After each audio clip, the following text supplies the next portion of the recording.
Huwag na lang kayo natin kunin. Hindi mo, pinagbawalan ka. Tapos yung ID mo nandun sa loob. Uwi na tayo, dali natin ito lahat. Tapos yung ID mo. Paano tayo magpasilsi? Wala pa. Hindi pa nagpasa. Hindi, mag-untay tayo. Ayan na. Ang sabi? Ayan. Ang sabi?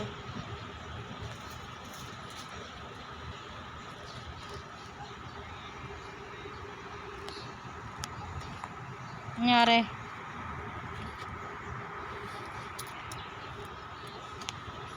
Wala daw sila sa bahay. May mapasa yung number, ID ni Daniel.